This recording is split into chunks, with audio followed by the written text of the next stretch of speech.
Bueno, y a 2 días de una nueva movilización estudiantil, el Ministerio de Educación anunció un cambio en las becas y los créditos para la educación superior. Uno de los elementos centrales del nuevo mecanismo será la salida de los bancos del sistema de créditos estudiantiles.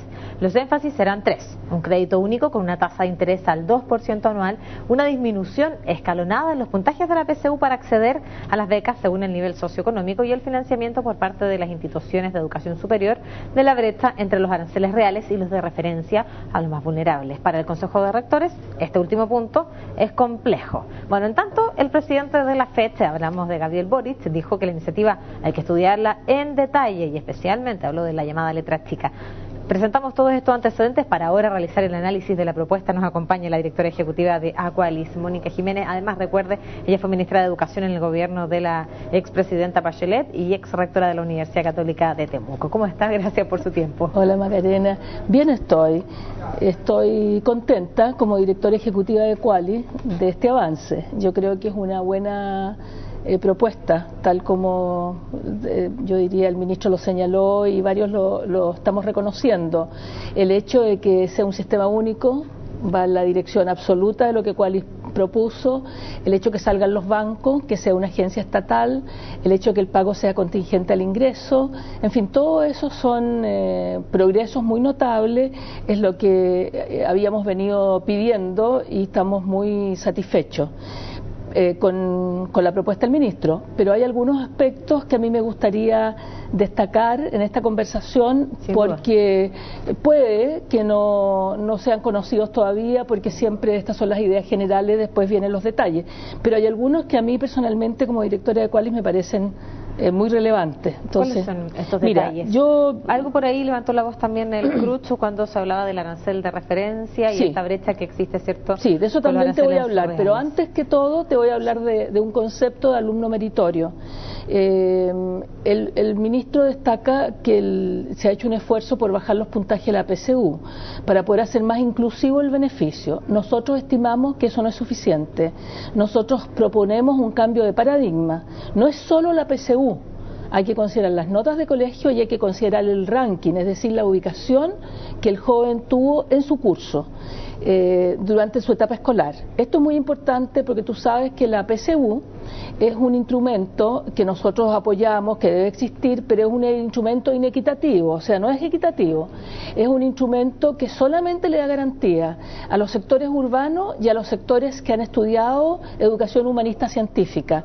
Todos los que han estudiado en los liceos técnicos profesionales, que son el 50% de la población estudiantil chilena de enseñanza media, no puede dar la PSU con competencia, porque su currículum no apunta hacia allá. Por lo tanto, nosotros creemos que además de todas las modificaciones que se le van a tener que hacer a la PSU, porque hay que perfeccionarla, pero nosotros creemos que es muy importante, y esto para Aqualis prácticamente es intransable, o sea, notas de colegio y ranking. Habría que hacer, por lo tanto, para acceder a este beneficio, una nueva fórmula que combine el puntaje de la PSU con lo obtenido en la nota de enseñanza media. ¿Esa es la propuesta que realizan ustedes? Exactamente, se habla de puntajes ponderados, entonces se considera un porcentaje de PSU más un porcentaje de nota más un porcentaje de ranking, y eso hace a la prueba, o sea, a este criterio lo hace más inclusivo.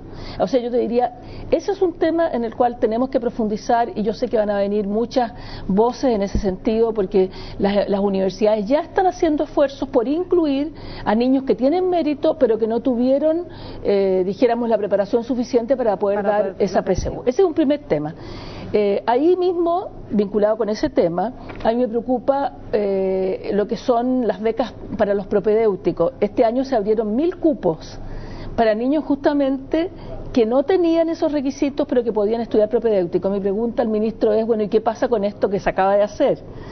Para nosotros nos parece muy importante porque el propedéutico sí que es un instrumento que va en dirección a la equidad. Y acuérdate que nosotros como Aqualis trabajábamos en función de esos principios: equidad, calidad, pertinencia. Otro tema es el que señalaron los rectores del arancel de referencia. Y ahí entiendo que incluso el propio rector Solesi no estaba para nada conforme con este punto en específico. Es que es complicado, yo te voy a explicar por qué. Para nosotros ese es un elemento central. Nosotros, Aqualis, pensaba y lo escribió, que el arancel de referencia sea lo que decimos nosotros el techo máximo, o sea, no se puede cobrar más que el arancel de referencia. ¿Qué fija el Mineduc? Que fija el Mineduc. Eso significa que el arancel de referencia tiene que estar muy bien calculado, con todos los elementos del caso. Eso significa que el arancel de referencia es dinámico.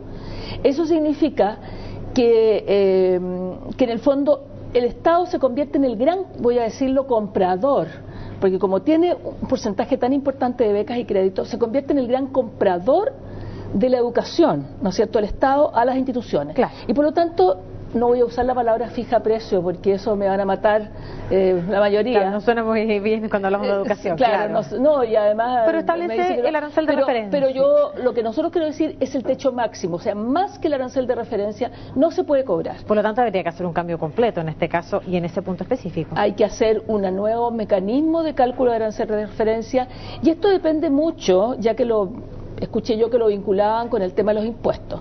Depende mucho de cuál es la inversión que el Estado de Chile quiere hacer en la educación.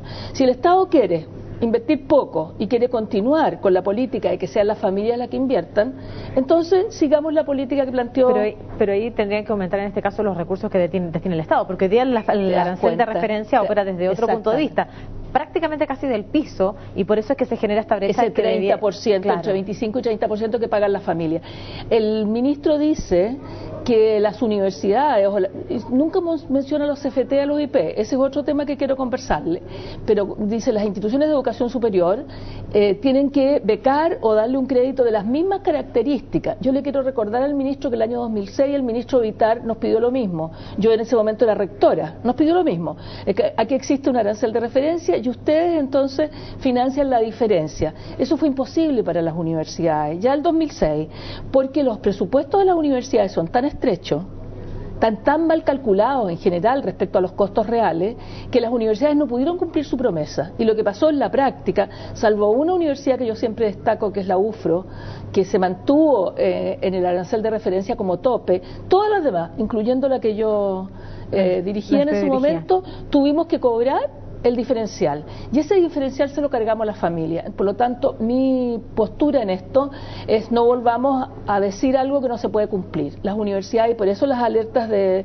rector Solesi. Es correcto, usted decía fijar los precios. Yo digo, claro, eso no le gusta a nadie, porque me dicen que me convierto en Dirinco, tú no habías nacido para cuando Dirinco. No se trata de fijar precios, se trata así que por ser tal como señaló el ministro, el 90% de la población chilena podría tener acceso a este beneficio. O sea, el Estado es el gran comprador del 90%.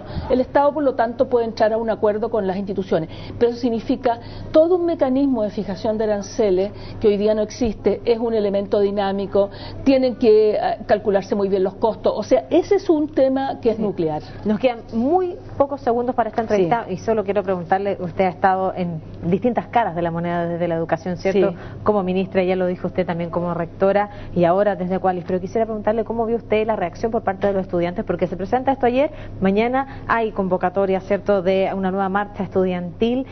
¿Cómo vio usted la reacción por parte de los dirigentes estudiantiles una vez conocida esta propuesta? Camila Vallejo dijo claramente que esta propuesta es un avance porque se saca la banca, pero que no se termina con el lucro. Bueno, yo creo que los estudiantes, me parece muy razonable que esperen. Los anuncios siempre son esquemáticos, ¿no es cierto? Ellos tienen que ver los detalles. Entonces, a mí me parece razonable que ellos esperen más detalles, vean qué es lo que va a pasar y hagan un debate al interior de sus propias instituciones y en el diálogo que van a tener con el gobierno. Pero evidentemente que ahora se abre una puerta para un diálogo que a mí me parece importante.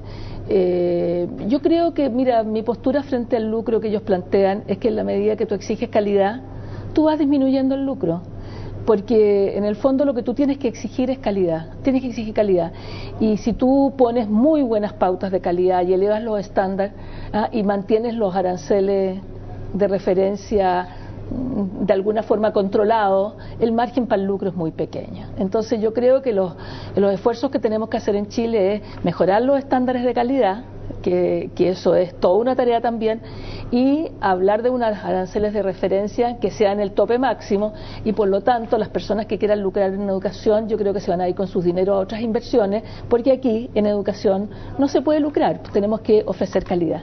De todas maneras, bueno, sabemos que esta discusión da para largo porque nosotros debatimos afuera, ahora también tiene que iniciarse también el debate en el Parlamento. Así es. Muchas gracias por su tiempo y por acompañarnos. Muchas gracias a ti.